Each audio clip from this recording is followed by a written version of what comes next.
Now, I know that some of you are going to absolutely hate my thumbnail, and some of you are going to really, really love it. But please, just wait till the end of the video, watch the whole video before forming an opinion.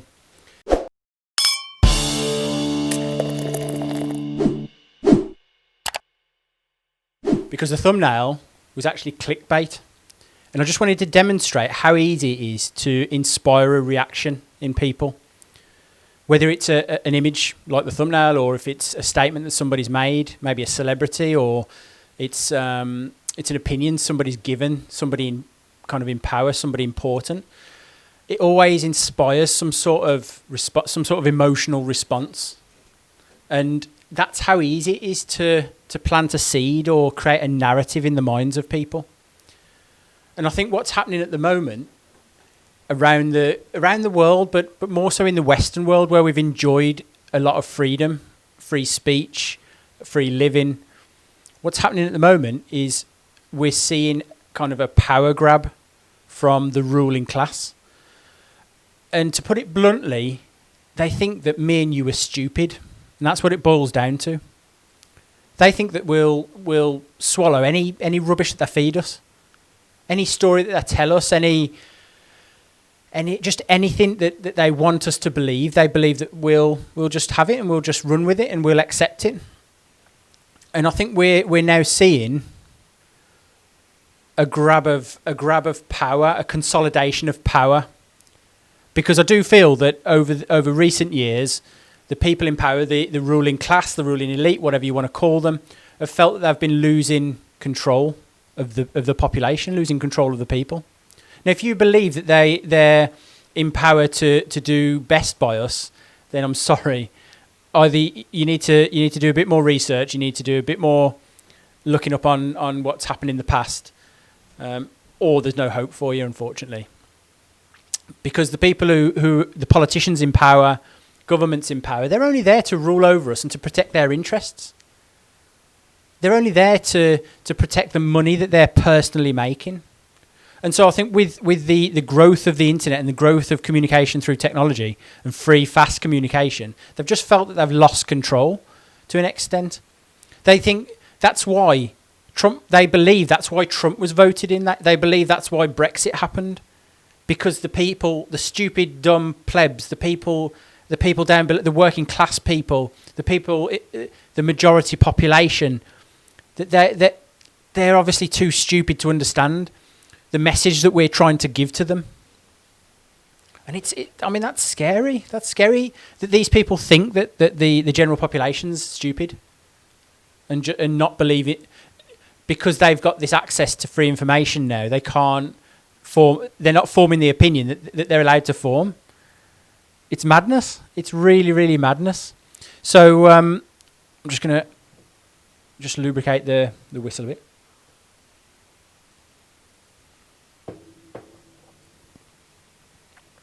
But what's happening now in the US, and then it's definitely going to impact the rest of the Western world, the rest of the free nations, and the UK, Europe.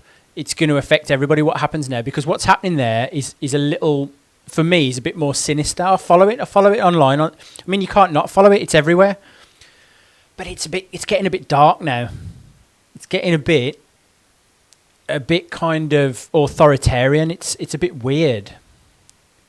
And yes, you've got to kind of look at everything. You've got to study it a little bit, and I like it. I enjoy watching things unfold and what's happening, but when you start to see kind of a bigger picture, and so you'll see one message and then you'll see something else come, and you think, oh my God, like that's connected. And so it's a battle for them at the moment to try and maintain power, is my belief. They're involved in a power struggle now.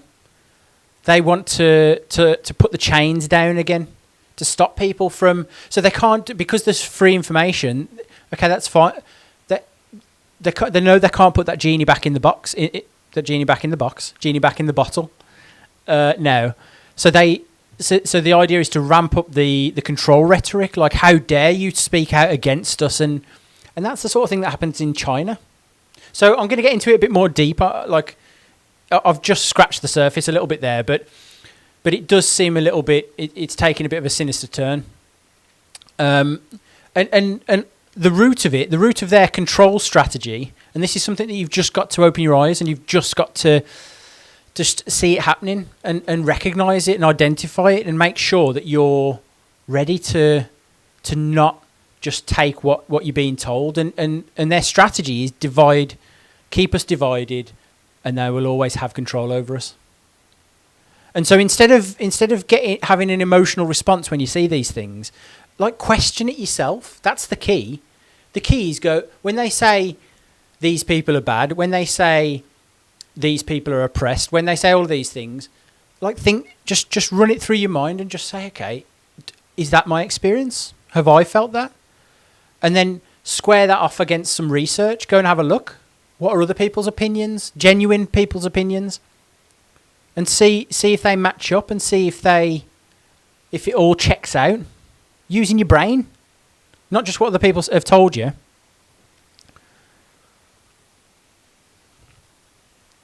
And the kind of the root, not the root. I don't want to call it the root. Kind of the center of all of this that I've noticed, this grab for power and control, it has come from the presidential election with Trump and Biden. But, like, I've never seen anything like it. What it's really shone a light on for me, the US presidential election, is the standard of politicians that we have, and it's the same in the UK. It's so poor. It's really poor. People in Congress, like, you've got some real idiots in Congress who can barely string a couple of coherent sentences together. Some of them go on TV and can't answer questions and just keep repeating the same thing. I mean, Matt Hancock on this week with Piers Morgan asked him some questions about free school meals and all of that area, and just his answer of I'm glad we can do it now, even though he'd voted against giving free school meals to kids. I'm glad we've sorted it out now. It's like, just put your hand up and just say, no, do you know what? In hindsight, that was a mistake. And I'm glad that we're able to do it. But they're incapable of doing that. They're not clever enough to know that that's what will bring them favour with people. And I'll tell you why. Because it's more important for them to win and not be weak in the eyes of the people, in the eyes of the people in power, than it is to be humble and show when I've made a mistake. I mean, imagine if politicians were to say, I made a mistake. Hold my hand up. I made a mistake, and I'm going to do good, but I'm going to do the right thing by you. If politicians did that regularly, own their mistakes, God, people would really trust them. I trust somebody who says, I'm really sorry, I messed up, but this is how I'm going to fix it, and this is what I'm going to do. But I certainly don't trust people who are barefaced lying and standing by their poor judgment. Same in the US with Nancy Pelosi and Joe Biden. Like, their brains don't function fast enough when they don't have a script in front of them, and that should tell you something as well. Now, again, I want you to watch to the end of the video. Don't judge what I'm saying right now. I'm not pro or against any of these people, because I believe that the ruling class that we live under, regardless of party, is wrong. I don't think that the system that we live in now is right. I think it's gone so far down the path of authoritarianism and classism, and a classist structure, that I just don't think there's any way to democratically come out of it now. So just bear with me, because I'm going to criticise everybody. So Nancy Pelosi going on American TV and answering a question with "Good morning." It's like it's almost like, are you an android? Are you a cyborg? Like, has your operating system just crashed and you're just responding with your, I don't know, your startup message or something. It's mad. It's mad. But the whole thing is being done to stoke division. The whole rhetoric from the people in power is to stoke division. And so this is why I find the cheerleading bizarre. I get the Trump thing, because Trump is there to upset the gravy train, and he's upset the elites. He's upset the Joe Bidens, who's been in government and working in government and working in the Capitol for 50 years and never done anything. And suddenly he says that he's going to do good by the people. He's upset all these people. So when he's upsetting the right people, that's how you know, that's when you know it's kind of a good move. But the way that you need to be looking at elections and politics, in my opinion, is you vote not for a character, certainly not for a party, but for the policies that they offer, and for what you think they might do. So if they're going to upset the gravy train, but if they're going to bring jobs, if they're going to kind of strengthen the economy and make people's lives a bit easier, you vote for them, but you vote for them knowing that you're going to get rid of them the next election if they're not doing what you want them to do. And again, it's very, very difficult to say that, knowing that, for example, in the UK, there's a one-party system now. In the US, there's a one-party system. If you honestly think that Republicans and Democrats, politicians, the actual parties, are different from each other, then you're crazy. You're off your rocker. They're all in the same boat now. I mean, there was somebody pointed out to me the other day that was something that was really interesting. So in the UK, the two different political parties, Labour's red, Conservatives are blue. That's their kind of team colours. And the leader of the Labour Party, Keir Starmer, he did a speech with a background that was purple, and it was like the perfect mix of the two shades of red and blue. And so again, like, what was the purpose behind that? Was it that they're kind of merging blurring the lines, like people who've been loyal to those colours for a long time maybe might feel a bit warmer towards the other side? And that's what you've got to realise, is that's how devious their minds are and how they're working. They're trying to brainwash you. The political class are trying to form opinions for you in your mind and create loyalties and create division constantly. It's mad. It's mad. And so with this election in the US, the Democrats want to make sure that Trump's gone and he never comes back. And that's what this is all about.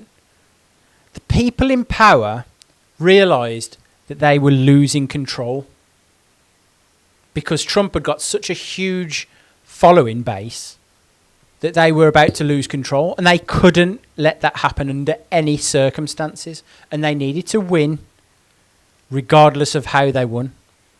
So it's mad. It's mad that they want to make sure that he never... So impeachment, again, for Trump about inciting violence and everything else. I mean, the reality is he didn't... And I'll post the video. We'll soon be marching over to the Capitol building to peacefully and patriotically make your voices heard. Like, he didn't incite anything. He didn't incite violence. What he did was his language was very strong, but language has been strong right across the spectrum for... I just don't even know why there aren't uprisings all over the country, and maybe there will be. People need to start taking to the streets. This is a dictator. You know, there needs to be unrest in the streets for as long as there's unrest in our lives. Enemies of the state. Show me where it says that protests are supposed to be polite and peaceful.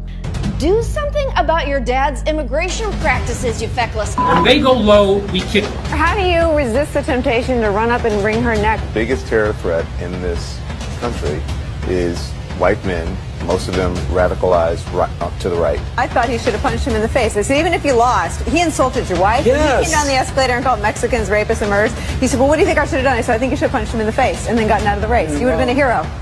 I'd like to punch him in the face. I said if we were in high school, I'd take him behind the gym and beat the hell out of him. Punch some people in the face! When was the last time an actor assassinated a president? They're still going to have to go out and put a bullet in Donald Trump, and that's a fact. Look as his character is stabbed to death. Where is John Wilkes Booth when you need him? I have thought an awful lot about blowing up the White House. A Missouri state senator is under investigation by the Secret Service after saying she hopes President Trump is assassinated. I will go and take Trump out tonight. And if you see anybody from that cabinet in a restaurant, in a department store, at a gasoline station, you get out and you create a crowd. And you push back on them. And you tell them they're not welcome anymore, anywhere. And sadly, the domestic enemies to our voting system and our honoring our Constitution are right at 1600 Pennsylvania Avenue. They're not going to stop before Election Day in November, and they're not going to stop after Election Day. And that should be, everyone should take note of that on both levels, that this isn't, they're not going to let up, and they should not. If you think we're rallying now, you ain't seen nothing yet. I mean, the protests and riots in the summer, the Black Lives Matter riots, like that caused more damage, more deaths than anything that happened in this Capitol Hill riots. So that you've just got to. There was no violence incited. There was an incitement to protest and to go there and to show your discontent. But then that's the right of any political party to gee up their supporters and say, go and protest. The same thing happened in 2016 when Trump came to power. There were violent protests then. The difference is that was happening to other people, not to the ruling class. That was happening to other people, not to the politicians. As soon as the kind of the riots and the protests came to the politicians, that's when something needs to be done. And that's when suddenly it's incitement of violence and everything else. And it wasn't previously when it was being done. That tells you everything that you need to know. There's people who've lost their lives, lost their businesses, completely burnt to the ground, all done in the summer. Just normal people. And this was done in kind of the place where all of these politicians come together and decide how best to control the population, how many crumbs they're going to give to people. I mean, the $600 stimulus package. What? Like, you're telling me that they've come together and they said how much? Right, all of these people who we've told have to stay home, they're locked down, they can't do anything. How much should we give them? $600. It's a pittance. And so, as soon as somebody goes to breach their club, that's when it's seen as incitement and everything else. But so what I'm saying is what Trump said in the speech, as you will have seen, or I'm going to, as I say, I'll pop the video on there. It was an incitement to violence. So I don't know. I'm not sure how it's got this far. If you can't now give a speech and rouse people and say go and protest peacefully, because he used the word peacefully, if you can't do that anymore, like what kind of a society are we living in? You tell me. I know what society we're living in. There's plenty of countries in the world where they're not allowed to say anything. They're not allowed to protest. The protests are put down. There's some countries in the world where the people won't dare protest because they know it'll get violent, but more violent from the state. That's where we're going. So following that, anyway, they straight away, for whatever reason, the social media companies then censored Trump across all social media. And to me, that's you're taking away the ability of the president of the United States of America to communicate. Blows my mind. It blows my mind. He's a sitting president, and you've taken away. He can't communicate with the people. What if an enemy of the US was to attack the US or invade the US, and the president doesn't have any channels of mass communication with the people? Is that not a problem? To me, that's a massive problem. Massive problem. He can't communicate. He can't tell the people, this is what we need to do. We recommend that you do this. We recommend that you do this. Stay safe. Do this. Do this. We're taking this action. Something's wrong. Something. I can't help but feel. I feel like I'm in some bizarre science fiction movie. Honestly, like reading the timeline, reading the stories every day as it's all coming through, seeing the videos, seeing the actions that are being taken. I feel like I'm in some alternative kind of universe, alternative dimension. Like I joke a lot about this being a different simulation. We're living in a computer simulation, but Jesus, like it wouldn't be out of place in something like that, would it? It genuinely wouldn't. And then, so Twitter also saying, I think it was today, saying that it wasn't a group effort. Was it Twitter? I'm not sure. A group effort. It wasn't a group effort from all the social media companies to silence Trump. It was just that they believed in the same things that Twitter believed in. But come on, there ain't no chance. There ain't no chance. There was pressure being put on each of the social media companies, and the people in power were putting pressure on. So it's effectively lobbying the social media companies to shut Trump down, so that he can't get his message out. He can't defend himself. So again, like you take away the ability of somebody to defend themselves. Again, that's not the act of a free country. Like, so I'm not a massive fan of Trump. I'm as I say, I respect the fact that he's shaking the tree in Washington for the political class, the elites. I appreciate that because I think that needs to be done. As a person, he's not the best. He's not the best president. He's kind of a bit of a caricature. So I'm certainly not a supporter of him because I don't support people like that. They don't represent me. A billionaire doesn't. I can't identify with their life, and they can't identify with my life. They've got a completely different. They sleep different to me. They wake up differently in the morning. They have different breakfast. They have their breakfast cooked for them.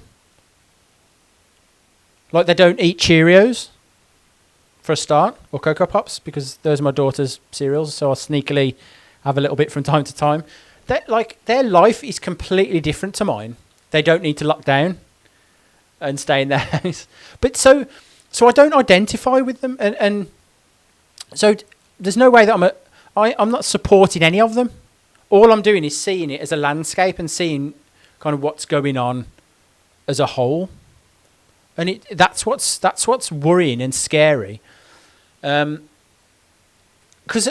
you then look at other heads of state or other figures on the world stage, that their social media accounts are kept up, and it's incredible. Like Ayatollah Khomeini from Iran, he's like some of the tweets, and again, it's people like retweeting things that he's said.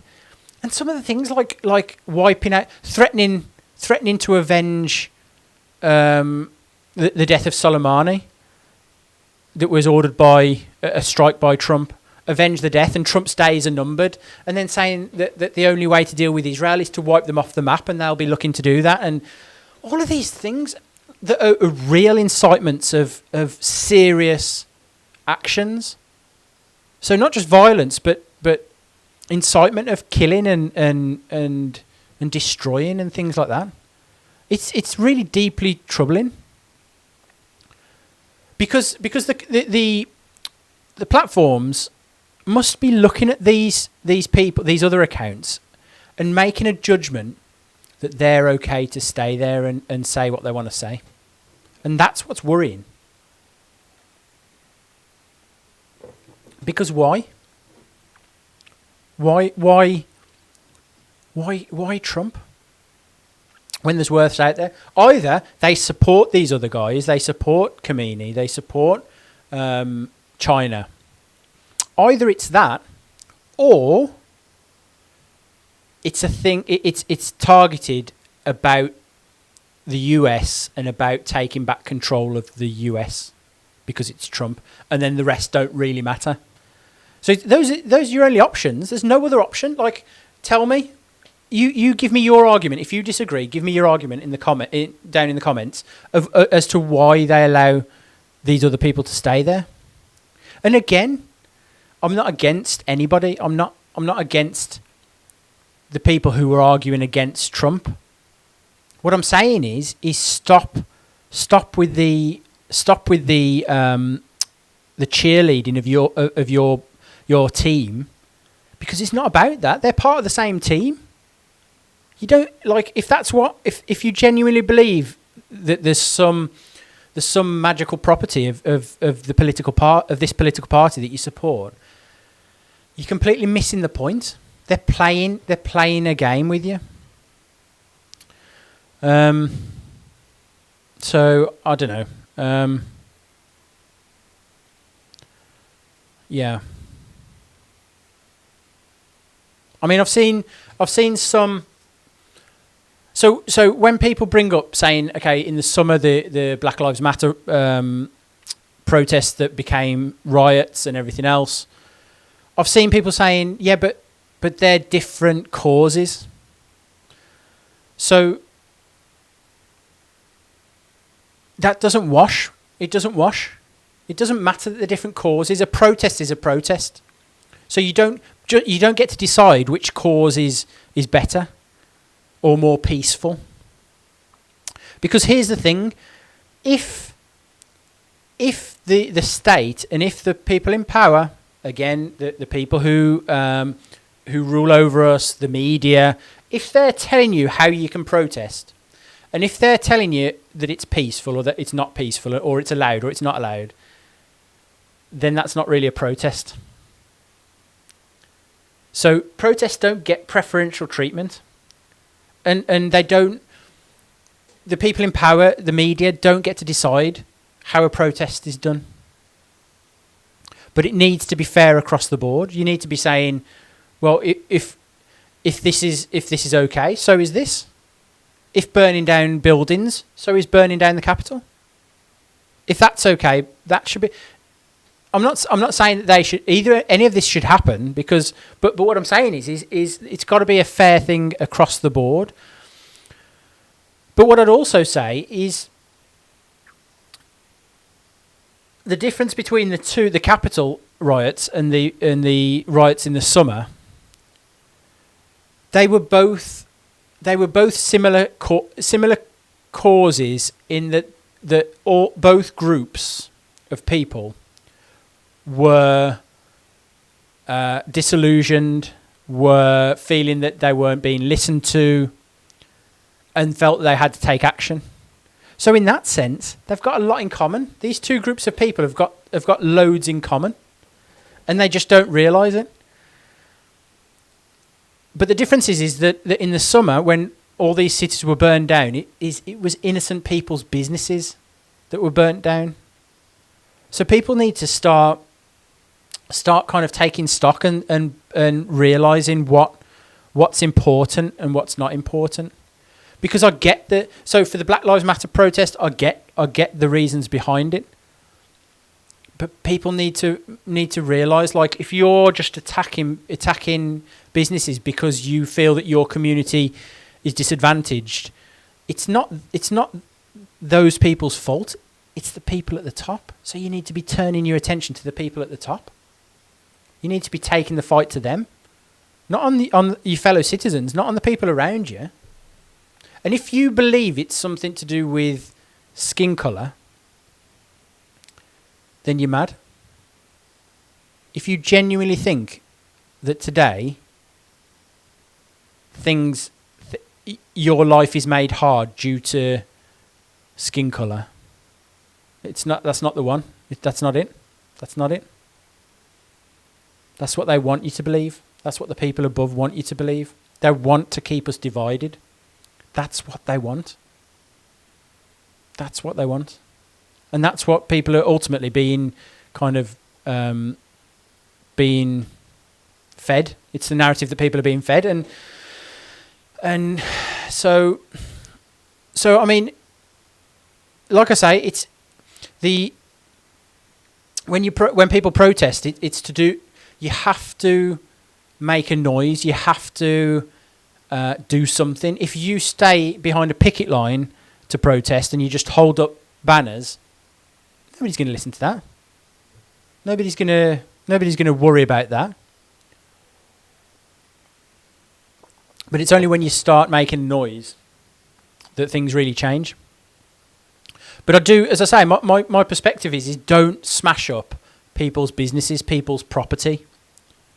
Focus everything on the politicians. Go after the politicians.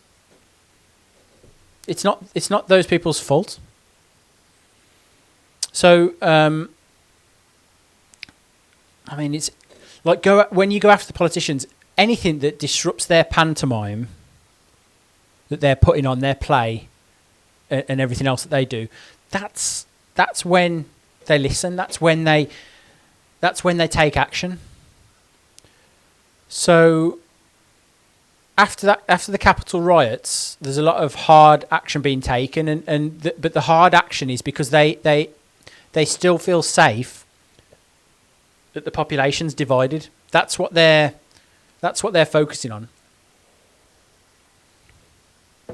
If the people were together, the politicians wouldn't be taking the action that they're taking at the moment. So if the general population were together and not divided, as they are at the moment, if you go on any social media, you can see people arguing, saying the most ridiculous things. If the people suddenly turned and realised, okay, no, actually it's us that are being oppressed, all of us, and it's them that are the enemy of the people, everything would change. Everything would change. But they haven't. They've got a lot of people. They've got a lot of people by the short and curlies. Because they know that people have listened to their rubbish, the things that they've pushed. So it's and the way that they do it is through a narrative. Like they push a specific narrative, and they consistently say it and say it and say it and say it. So in the past, it was done through TV, radio, and they know that they'd get in the ear of somebody maybe once a day, maybe twice a day if you were lucky. Now, it's constant. It's almost every second that they know that people are looking and checking tweets and checking posts and checking this and checking that. So they're constantly. That's why bots and things like that exist, because they're there to reinforce. They're there to just keep arguing the case, to back up the thoughts and back up what people are saying. It's really, I mean, it's a well thought out operation, but it's a narrative of division, constantly a narrative of division. That's the way that they operate. So they have to keep dividing. That's number one at the moment. Divide and conquer. We're in the division part now, towards the end of that division part of the strategy. Once they're confident that we're fully divided and we're fighting amongst each other, then they'll conquer us, which is things like bringing in laws against free speech, not being able to say what you want to say, not being able to criticise, not being able to challenge, not being able to mount a credible challenge against their power. So and one of the things that really, I mean, kind of these things just I find absolutely bizarre is just after everything was accepted, and I think it was the day after they certified Joe Biden as president. they then say that he then posted on there's a Twitter account for the Biden-Harris administration, and he posted about how the country needs to come back together and how they need to help people. And the post, I mean, I'm going to read it because, like, again, it just blew my mind. Like, it blew my mind that this is the new president of the United States of America saying this. And it's just, I don't know. Anyway, he said, our priority will be Black, Latino, Asian and Native American owned small businesses, women owned businesses, and finally having equal access to resources needed to reopen and rebuild. Why? Why is the priority to people based on their melanin levels? Why is that? Now, I'm not arguing for race and religion and gender and sex and all of those things, because we're all together, we're all the same. I don't see any of those things as one better than the other and everything else. But the fact that, again, that the ruling class is saying this to make people go, oh yeah, all the seals out there clapping away, because they don't realise that that's part of the game. Like, he's the guy in the middle of the circus. He's the ringmaster. And he's just done an amazing trick that you're all watching and going, oh. But at the end of the day, he's getting all the money. You're giving him the money, and then he's packing up and he's going home. You've got to start realising this. You've got to start realising it. What he could have said was completely different. So I wrote down what he could have said. He could have said, we know that you've had a difficult time, and we know it's been hard for everybody, but our priority will be to focus on helping every last one of you in this country who's been struggling. All small businesses who we know have been having a hard time. This includes black people, Asian people, women, etc. That's how you include people, and that's how you say, I understand that certain groups in society might feel marginalised and might feel that they've had a rough rub of the green. But that's not what he did. He didn't bring in a harmonious speech. They know that they're doing it to divide, and you can't see that. Because it's not about saying we're going to look after we're going to prioritise this group of people. That's not it. That's not how things should be ever for anything. And if you think differently, you're dumb. What he should have done, if he was honourable, and if the people who are pulling his strings were honourable, would be to say, we're going to help everybody who's struggling, even these people, or as well as these people, or including these people. But they've done it on purpose. And then, so just as an example of how the ruling elite kind of have disdain for the rest of us. Doesn't matter whether you're black, white, Asian, whatever. They don't care. They don't care. So the next one was that shocked me, and again, I'll try and put the video up for you now, was Bill de Blasio, who's the mayor of New York City. So he got caught opening a gym. So all these businesses are locked down and people can't work and people can't go to the gym. So he opened up a gym so he could go and use it himself. And so when he got caught, he did a speech, and the speech was bizarre. And you'll see the speech, but basically he said, I got no exercise whatsoever over the weekend. I was in this building a huge percentage of the time. I need exercise to be able to stay healthy and make decisions. I'm going to figure out some new way to do it going forward. I did not for a moment think there was anything problematic because I knew the dynamics. And again, I have to stay healthy so I can make the decisions for the people of this city.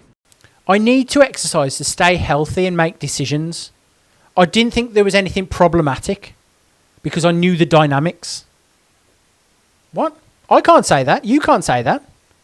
We can't go to a gym and say, well, I knew the dynamics. I didn't think there was a problem. I'm going to carry on going, because we get arrested. So this is a problem. This is a problem. He says, I need to exercise to stay healthy and make decisions. Well, I don't. Other people don't. Well, you don't think other people need to do exercise so that they can make decisions and stay healthy? Just you? Or is it just you and your club? I mean, I don't know. Like, why don't you start opening some gyms where it's just the elite who can use the gyms? He's also showing his disdain and that he doesn't care what people think. The plebs, I don't care. I don't care. Let them know.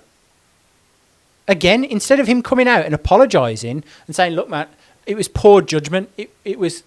That was really poor judgment on my part. I don't know what. I was going stir crazy in my house, and I just wanted to just get out and just burn off some steam and everything else. And it was just a really bad decision. Like, I've got no excuse. Sorry." If he'd done that, people would respect it and say, "Oh God, like I relate to that. God, I miss my exercise." But he didn't, because he doesn't care. He doesn't care that you're struggling. Really doesn't care. He knows better than you. Bill de Blasio knows better than you. So, they don't care. They don't care. They want you to pick a team. They want you in your lives to pick a team and to defend your team and to not listen to other teams, whether it's sex or gender or race or religion. They want, if you look at all the media now and the politicians, they're pushing these teams and they're splitting them up into more teams. They're splitting up genders into more, or promoting the separation of genders into more genders. Again, it doesn't bother me. Like, I'm happy that people can feel that they fit into the category that they want to. If they want to get categorized, fair enough. But to split up these teams, it's and then kind of demonstrating that no, don't listen to them. Don't listen to them. They've got the wrong skin colour they have. Don't listen to them. They're trying to oppress you. They're trying to oppress you. Like, that's in my opinion, it's the radicalisation of people's minds. They're trying to radicalise you and your thoughts. So when you're online and you're seeing opinions of kind of you're being oppressed and you're being this and you like it and you're like, I belong to that group. Hang on a second, I'm one of them. I'm one of them because I've got a vagina. I'm one of them because I'm black. I'm one of them. Oh, that's me. They're talking about, like, just think about it first. Just, okay. I see. That's a game you're playing. Oh, no, okay. You've got to be more intelligent. You're being conditioned. People are being conditioned to be closed-minded instead of being open to discussion. Right now, that's going on. It's really disappointing, and it's a serious for me. It's a serious concern. Like what we want in society is that where people are really open to discuss and not get shouted down. Like, so if I put my hand and I say I'm this is my opinion. This is what I think. This is what I think about a certain subject, and then I get shouted down, I'm just going to keep quiet. I'm not going to say anything. But if I say if somebody says to me I've got a different opinion, and we have a discussion, we might have an argument. We might be really, really strong in our opinions. I guarantee you, I'm going to think about their opinion. I'm going to give it time. I'm going to give it the time of day. I'm going to say, that's interesting. Okay, so I hadn't thought about that. Okay, so I understand now that person feels disengaged, feels overlooked. Feels like other people are getting more opportunities than they are. Okay, so like that's something for me to think about, and it helps us to form our opinion. But that's not what they want. They don't want people to form opinions. They want people to just follow the narrative. So it's they want you to follow the narrative, but then also oppose people of other opinions. So oppose them, not be open to those other opinions, but to act it, or even to ignore somebody else's opinion if it's not the same as yours. It's to oppose the other opinion. You've got to go after them. You've got to cancel them because they don't have your opinion. And you know who does this? Who's been doing it for a long time? Place like China, place like North Korea. That's how they indoctrinate. That's how they build up a conditioning of the mind. And it's unfortunately, it's human biology to enjoy the adrenaline rush of drama. So it's much more exciting to get into a little bit of an argument, get into a little bit of online beef, like people having different opinions, and you join the conversation. And for a lot of people, that's a rush, and that's a problem. It's a problem that people get excited by that. It's also been made easier by online, being able to have arguments, being able to block somebody, to delete them, to whatever. It's easier to do that because there's no real world consequences. So people get brave, and so the voice gets bigger. The voice of that narrative gets bigger because people don't have any fear of getting into being confronted face to face, being confronted and like if you say something horrific, that you're going to end up being, I don't know, even physically confronted. Like that lack of real world consequences is emboldening people, and that builds the narrative bigger, a lot quicker, because there's no neutralization, there's no balance of discourse, there's no balance of the conversation. It's a shame. It's a real shame. And it just becomes more divisive. It becomes more. It makes me sad that people can't have conversations. I mean, I have conversations online on Twitter, and it's and I get into it with people sometimes, and so people like to point score. So they'll say, oh, well, this is wrong. You were wrong on this. Expecting to then be in some battle of wills of who's right and who's wrong. And I'll sometimes I'll check and I'll go, oh yeah, no, I was wrong. Like I'll pick that up from, like I took that at face value, or I took it from, for example, I was arguing with somebody about the woman who got shot in the Capitol during the protest riots, whatever you want to call them. The woman who got shot in the neck. And the original report that came out was she was 16 years old. And so I quoted that and I said she was 16 years old, and then somebody came, oh no, 16? No, it wasn't 16. She was an army veteran. And I was like, okay, hand up. That was my mistake. I just took the first report that came out. And the funny thing was the person that I was talking to came back with another answer. However, you could see that their armour had come down. Why had their armour come down? Because I'd put my hand up and I'd said, you know what? I made a mistake with that. People appreciate it. People appreciate having people apologise, or having people say, oh, no, like I messed that up. So it's just online. It's just really harmful. And another element of online, which has become just, I hate, like with a passion, is celebrities who are backing the narrative and pushing the narrative constantly. So they're retweeting. They've got huge followings, and they retweet constantly and give their like little smarmy comments, little opinions, and they get tons of likes from these zombies who are like, yeah, well done. And it's damaging because they're part of the privileged few. They're on the gravy train. So the ruling class, the political class, the elite. So Hollywood celebrities aren't the elite, but they're useful idiots. They're useful to the elite because they've got huge followings and people respect their opinion and follow their opinion. So the elite and the ruling class give them little crumbs to keep them going, which is the money. Okay, we'll keep paying them. We'll keep giving them money. We'll keep them in work. We'll keep them at the top of popular culture and keep pushing them. And so they love it. They love it. And they know that these people will support them back because they've given them opportunities. And it's at scale. I mean, some of these people have got millions of followers. Millions. So the clout that they have, the weight that they have, is huge. It's just massive.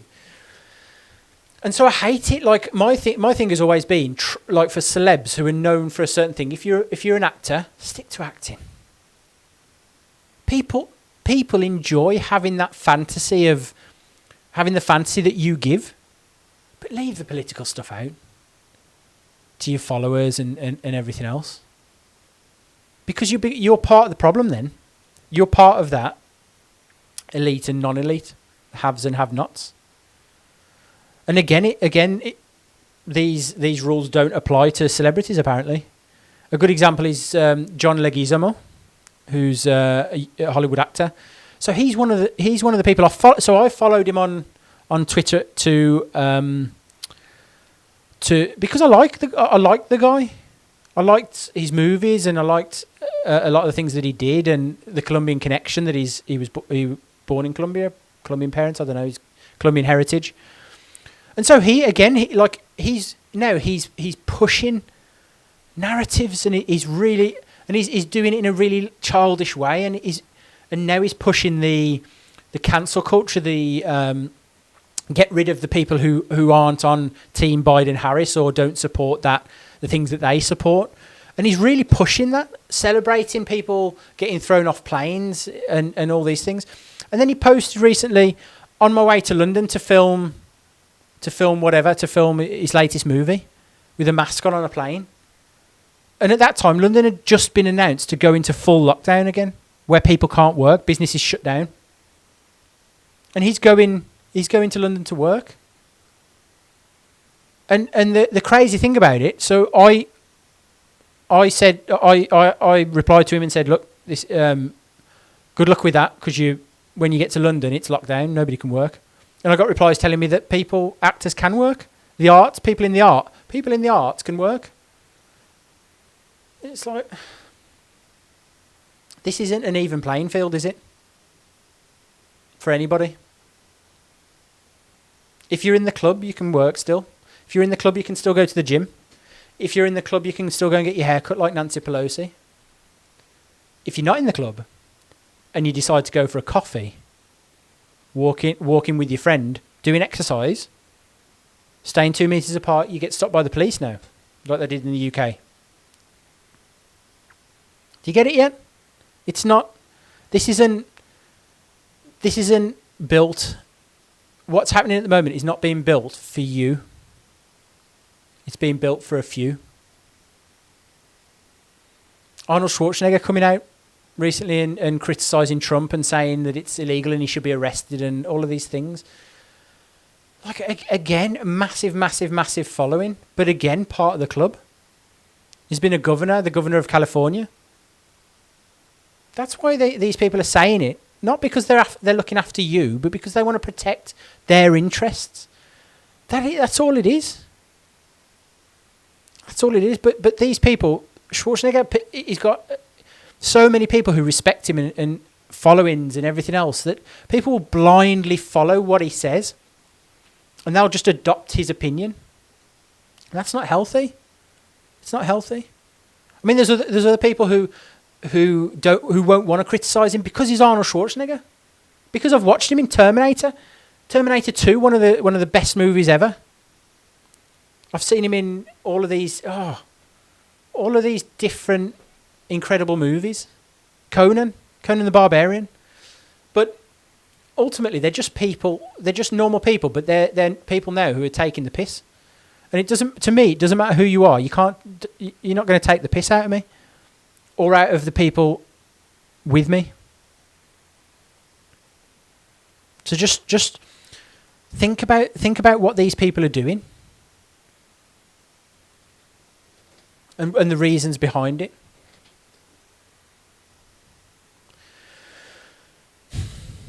It's just getting a bit. A lot of the takes from the political or ruling class now are becoming bizarre and arrogant. And either they don't care, either they're showing their arrogance that they genuinely do not care what you think or what you're going through during anything, during the pandemic, during whatever. Either they genuinely don't care, or they're showing that their disconnect from the general population. They're showing that they believe that they can say whatever they want and people will believe it. And I'm kind of well, no, I'm not. I'm referring to everything, really. I'm referring to people in the US, like Biden, Pelosi, AOC. These people are saying some bizarre things, really bizarre things. Things that when normal people read them, they're like, what? What did you say? Really weird stuff, like the stuff that I've already said. But then also, I mean, in the UK, we've got our own characters that just say really, really bizarre, have bizarre takes on things. I mean, it's like in the US at the moment, it's things like no fly lists for Trump supporters. Like, what is that? For Trump supporters, there's no fly lists, or they want to push for no fly lists. Either, like the fact that that's even coming into the mind is bizarre.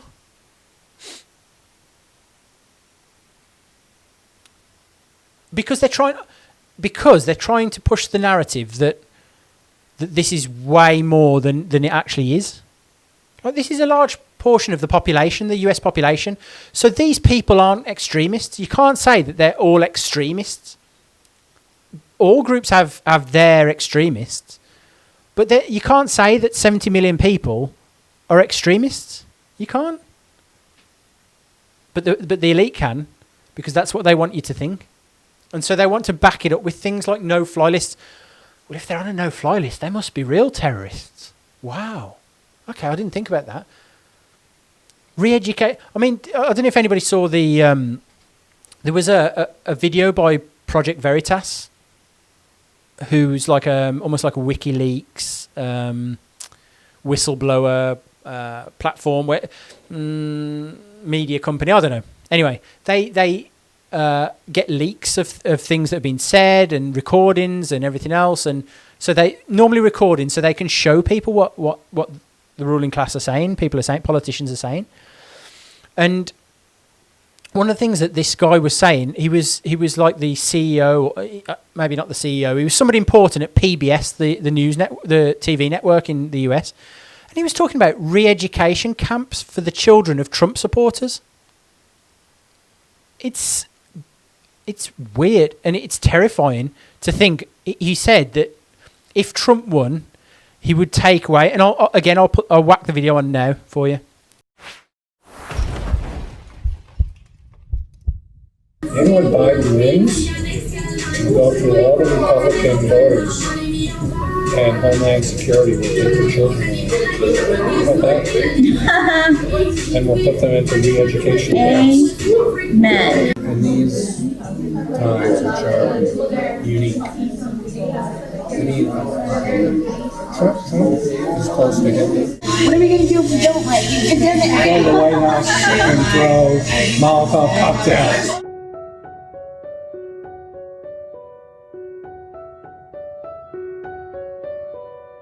These kids who are growing up knowing nothing but Trump, for 4 years, you got to wonder what they're going to be like. Are we raising a generation of intolerant, horrible people, horrible kids?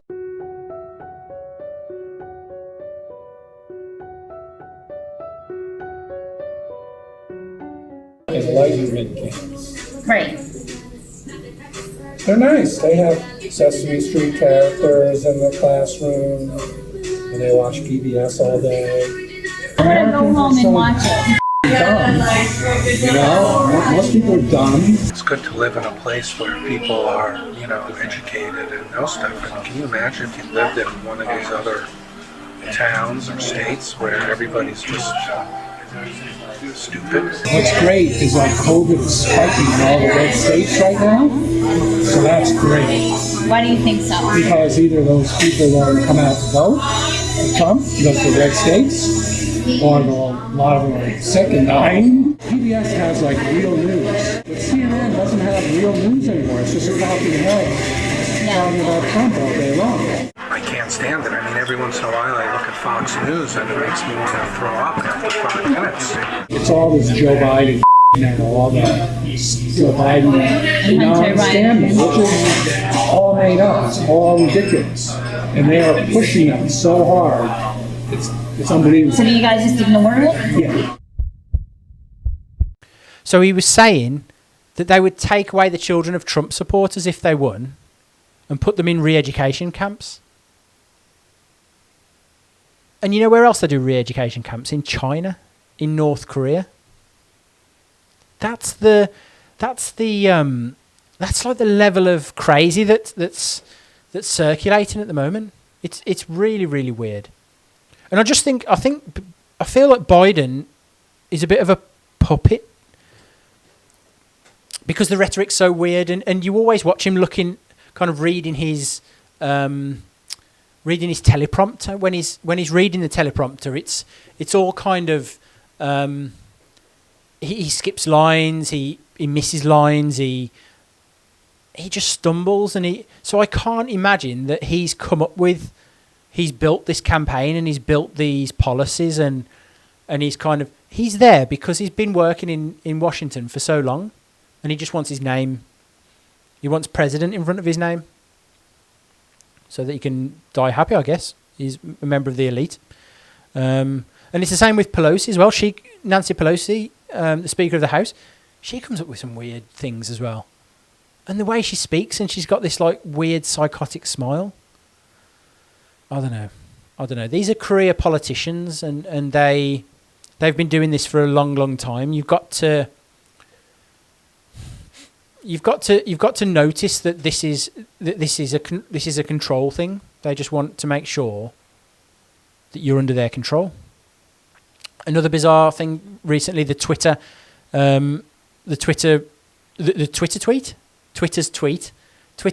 policy tweet about the Uganda election. So in Uganda, they said that because some Ugandan officials had their accounts suspended, the same as Trump, the Ugandan government came out and said, okay, fine. So if we're going to play that game for the Ugandan elections, we're going to block Twitter from public use. People won't be able to use Twitter. And so then there was a lot of criticism from Twitter and from people saying, oh, you shouldn't be doing that. Anyway, so this tweet pops up, and I'll read it to you, where Twitter says, ahead of the Ugandan election, we're hearing reports that internet service providers are being ordered to block social media and messaging apps. We strongly condemn internet shutdowns. They are hugely harmful, violate basic human rights and the principles of the open internet. Right. So that thing with suspending Trump and labelling all of his tweets, and that bit's not dangerous, but this is dangerous. There's just so much hypocrisy. It's unbelievable. And they want you to believe that there isn't any. They want you to believe it's all cool, it's all hunky-dory. Nothing to see here, it's all fine. Oh dear, it's mad. Whether it's for the elections or COVID or anything else, politicians' points of view just don't make sense for the real world. Like some of the things that they say, if it was in the real world, you'd say, what are you talking about? Like if you went into one of your colleagues was talking to you and said our priority is these people based on skin colour or gender or whatever, you go, what are you talking about? Are you dumb? Like, you can't say that. You can't say that we're going to base decisions on that. But it's happening, but it's happening in these elections. You've got to understand, people, they're playing us. They don't care about you or your opinions or your feelings or what you think about this. They don't care. They've found the fastest and easiest way to divide us so that they can play us and control us. That's all they've done. And the easiest way to divide and conquer and control is via something that's physical and visual that you can see. It's the easiest way to do it. And they're cowards for doing it. Because they know that when people suddenly say, do you know what, I don't care. I don't care. I don't care whether you're this or that or the other. I don't care. I don't care. You could be from Mars for me. You could be the 100th gender for me. I don't care. I'm going to treat you the same. I'm going to treat you with compassion, respect, and all of those things. I'm going to treat you equally. I'm going to. It just doesn't come into my mind that somebody's, because I see people as another individual. But they don't want that. They don't want people to think along those lines. So anything that you're reading at the moment is about in social media and posts from politicians, from the mainstream media. It's all, if you look at it from this point of view, it's all virtue signalling and done to divide. Those are the only reasons that things are posted. Now have a look. Have a look at the next thing that you see come up, and you'll see that it's just done to divide, or it's a virtue signal to just reinforce the narrative. So then, following Trump being censored, it then kind of again, like they've created this division. They've called things right wing and left wing, but they've started to so they start to label people who are right wing, and so these people have started now to be censored in their totality. So anybody who isn't part of their narrative and doesn't conform to that narrative now is in the US is seeming to be cancelled, no fly, not being allowed to fly because they look like they're of a certain political persuasion, losing their job because they're a Trump supporter. Like, what's going on? Seriously, what is happening? It's bizarre. I mean, lots of people being censored and having their accounts disabled who aren't from the correct political persuasion. It's all very dark. It's all a show of power. It's the same reason why there's 20,000 troops stationed in Washington for the inauguration day of Joe Biden. It's a show. It's a show of force. It's a show of force of we can do this and there's nothing that you can do about it. And I'm not saying it's a show of force, say, to Trump supporters or to the right, or it's not a show of force to them. It's a show of force to everybody. It's terrorism, is what it is. It's making people fall in line by threatening that this can happen to you, or this will happen to you if you don't fall in line.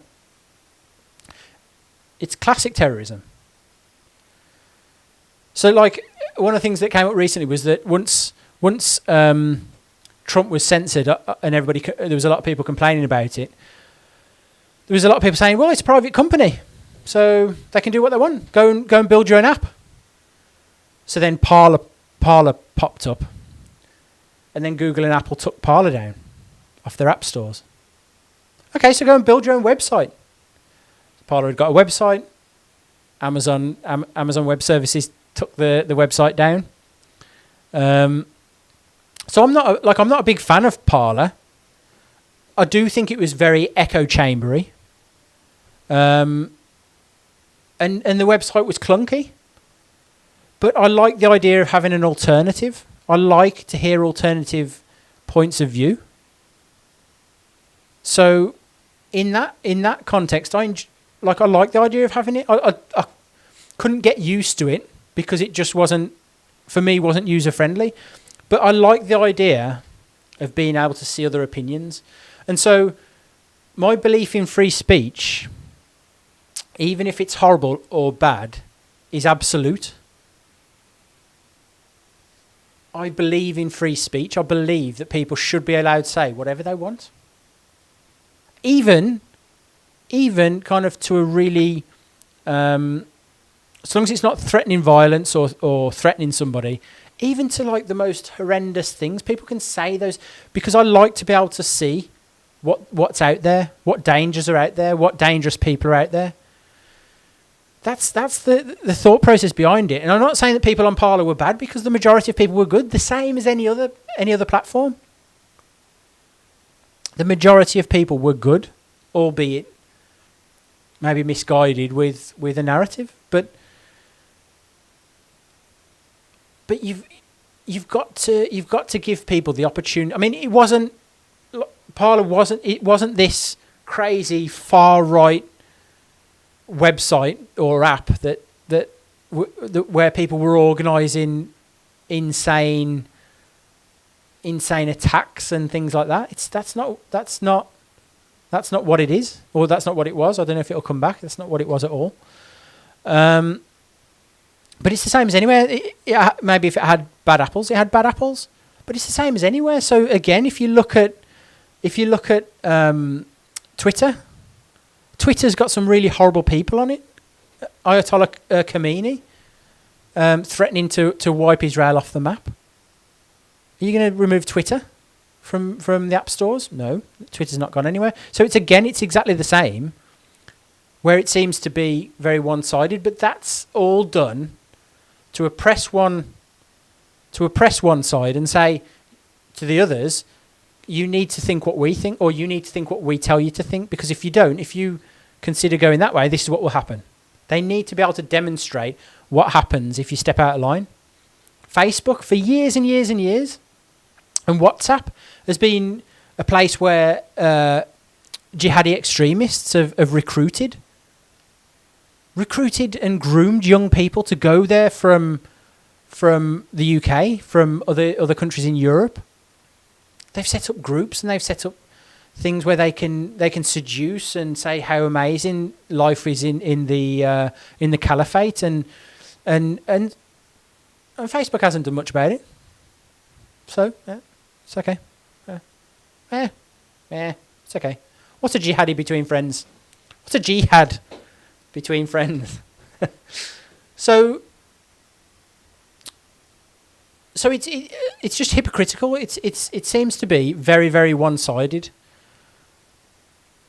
And when you do take people off, these sites, when you censor a whole discussion, you are going to drive these people to the fringes, and you're going to send them to apps and to websites and to forums that are a bit further away and a bit more marginalised and a bit kind of bizarre, again, becoming bizarre echo chambers. And the people are going to end up being angry. They're going to be angry that you're not listening to them.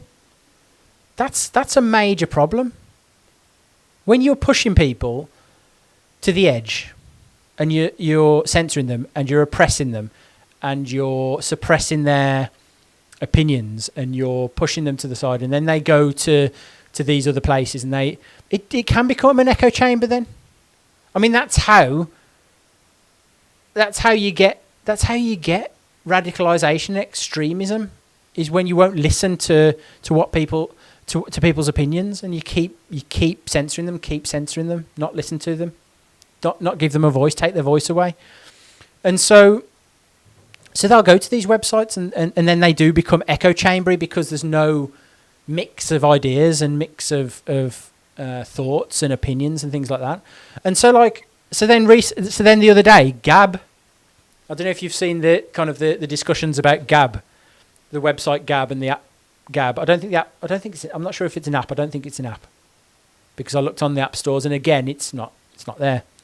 So again, people are kind of saying to take Gab down.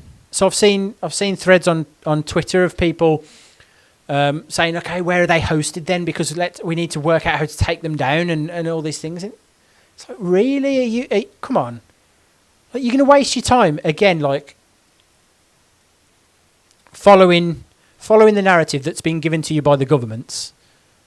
You're going to chase down somewhere where all the people that you've censored and are unhappy about it are going to go, and you're going to take that away as well. It's just going to keep pushing people further and further and further until they break. And so Gab, I gave it a chance. Like they tweeted something to Twitter saying, "Oh, there's a meltdown at Twitter because we're back and we're becoming popular and everybody's moving over." And I was like, okay, cool. Like another decent platform that, okay, people are going to move over there. I'll give that a look. And I hadn't even checked it out. It was on my list of things to do, and I hadn't even checked it out. And the CEO of Gabs starts tweeting from the Gab account the most bizarre, like radical Christian posts, memes, like just all of these like really pro-Christian, really anti everything else, pretty much, like really real radical Christian values of marriage and all of these things that are good. They're fine. There's nothing wrong with them. But attack it, but kind of criticising and saying we're against all these other religions, ways of life, ways of looking at things, and you're like, they just can't just give a platform that's free speech and just lets you talk and just lets you discuss and have free and open discussion. And it's just a bizarre. So I've not gone over to them. I don't want to go. I don't want to go and join a platform or be on a platform that's radical one way or the other, or extreme views. I don't want that. So this is what's being created by not allowing these people to have their voices heard. Is you're creating something else. You're creating something that's even more bizarre and extreme. I do think maybe another reason why it's attractive for the social media companies to shut down certain opinions and certain ways of thinking, because it's allowed them to go after Parler, that was becoming extremely popular, had a lot of followers, and go after Gab, and go after it. So it's competitive destruction. It's getting rid of their competitors, basically, in a roundabout way. So it's a difficult time, I think. It's a difficult time for freedom, free speech, free conversation. I mean, they're talking now about not letting Trump supporters get away with it. These are the politicians. We won't let Trump supporters get away with the fact that they supported Trump and brought him to power and all of these things. And you're like, these are fellow citizens. You do realise that these are citizens, but they don't care. That's the problem. They don't care. They're just more underlings. They're just more minions. They need to keep them away from keep them away. The unclean, keep them away. That's everybody. That's me and you. I keep saying this, but it's not about the tribalism of political parties. I couldn't give a shit. Couldn't give a shit about political parties. They're abhorrent. I hate them. I'm not interested. But what I am interested in is when people are really starting to hurt each other and getting at each other, and I care about that. When people are getting oppressed on all sides. I'm saying on all sides. We need to come together. We're in this together. We're being oppressed together. Whether you're on the winning team or the losing team, we're still both being threatened that this is what happens when you fall out of line. You need to open your eyes and realise that. The majority of us belong to the same side. We're all the same. We all belong to the non-privileged few. The non-privileged many. We don't belong to that group, that club, where they have everything. They can do whatever they want.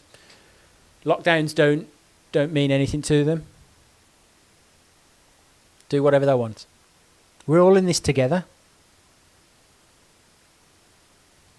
Like I'm not going to say, when I say we're all in this together, I'm not going to talk about colour or race or gender or any of those things, because those things don't matter.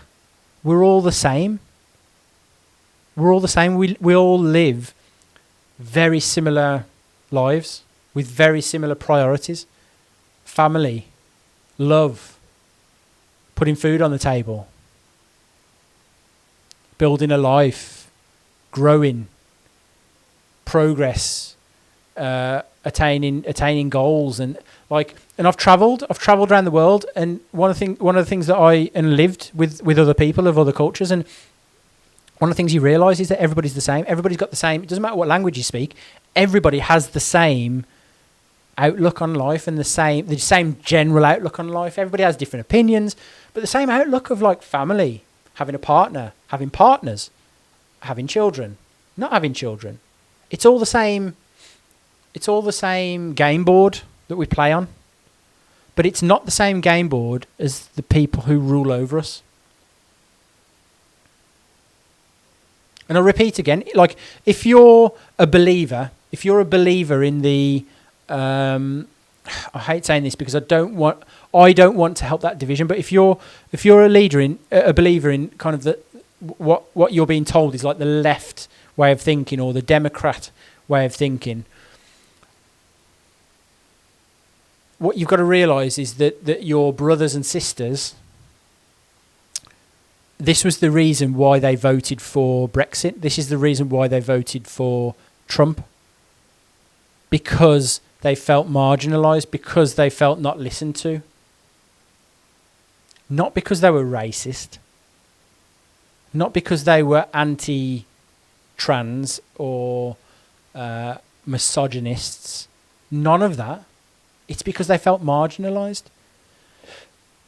And again, you might have the odd one or two people who are quite extreme, and those are the bad apples. But that's not everybody. And it goes the other way as well. So the people on the left, not all of these people have a certain viewpoint because of certain things. But all I'm saying is that there are groups of people who feel hard done by and not listened to. And just open your mind about that. Open your mind to that possibility that's why they vote that certain way. Not because they're dumb, as being, again, is painted by the narrative painted by the elite and by the media, by social media. Because that's what you see a lot. You see people who voted for Trump, they were dumb. They were convinced to vote for Trump. They were convinced by an outside force, by Russia or whatever. Brexit, the people were dumb. They didn't know what they're voting for. They were convinced by a bus. They weren't. Deep down, it comes down to the ones who feel that they're not being listened to. And they know that they've got a valuable contribution, a valuable opinion to the conversation, to the discourse, and they're being told that they're not allowed to have those opinions. We're all in this together. This is the biggest power struggle of our time, I guarantee you. It's the biggest power struggle, and the power struggle is between the haves, the people at the top, and the haves not, me and you. And I'm talking even to people who are quite privileged, got a good job, got a pretty decent salary, got a nice big house, whatever. Like, name all of these things. There's only a small group of people at the top who do whatever they almost got immunity to everything, do what they want. I'm knocking my plant about now. I'm getting emotional. So it's us and it's them. It's not us and them or us and you. That's not it. It's us and them who are controlling us. Why do we have people who rule over us in the modern times? In the past, it was a thing. But now, why have we got rulers? Why have we got big governments of rulers? I repeat, we are being played. We're being divided. It's all divide and conquer. And it's time that we all stand together. We all just put our differences to one side. We stand together because we're about to lose our freedom. It's that serious. Not just one side. It's everybody is about to lose their freedom. So we need to stop arguing over petty things, over things that actually between us don't exist. Between them and us, it exists. Discrimination between the ruling elite and us in groups exist because they hold contempt for us. They just want us to be quiet and just follow their game. The game that's tilted towards them. So come on, we need to pull together. We need to pull together and sort this out now. If you think you're privileged because you're following what they've told you, then you're sorely mistaken. We're all in this together. We need to make some changes. We need to make some things happen. Right. I thank you very much. Thank you. I needed to get that kind of off my chest because the way it's going currently, it's going down a deep, dark path. It always has been. There always has been this dynamic of ruling class and the rest, but it's taken a bit of a dark turn now where we're being, in a roundabout way, we're being told to get back in our lane and know our position in the ecosystem. But that position's not real. It's what they want to project on us. It's what they believe. But we've all got rights. We've all got rights to a nice life and to a free life and to have conversations. So next time somebody's there and some online or in real life and they have a different opinion to yours, like have a conversation with them without getting emotional. Don't send an emotional response. Just be polite, have the conversation, ask them questions, give your opinion, and that's it. And then walk away kind of on half decent terms, even if you didn't agree, just on good terms. We need to start mending some of the fractures that have occurred in our society that have been created by the people in power. Remember, it's not us and them or us and you. It's us and them. So let me know what you think. Let me know what you think. It's something difficult. This is something that we're facing right now that I think is going to get worse. So let me know. Let me know in the comments. It's all not doom and gloom because I've still got faith. I've still got faith in the people around us, faith in humanity, faith in people. Like I love people. I love interaction, and I love the fact that there's so many different people, different opinions, different individuals with talents and skills and people who can make people happy, people who can bring people down to earth, realistic people, dreamers. Like it's that mix that of just different people, but who share the same things, the same humanity, the same.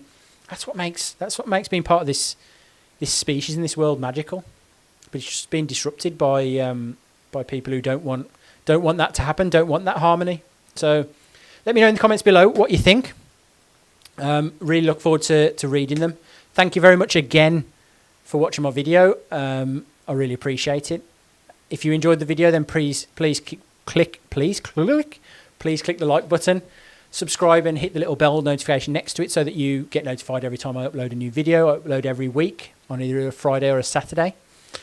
And yeah, next time, grab yourself a drink, come and sit down and let's talk. Thank you very much. Have a great week. Have a great weekend. Have a great night, whatever you're doing. Take care. Thank you very much. Love you all. Thank you.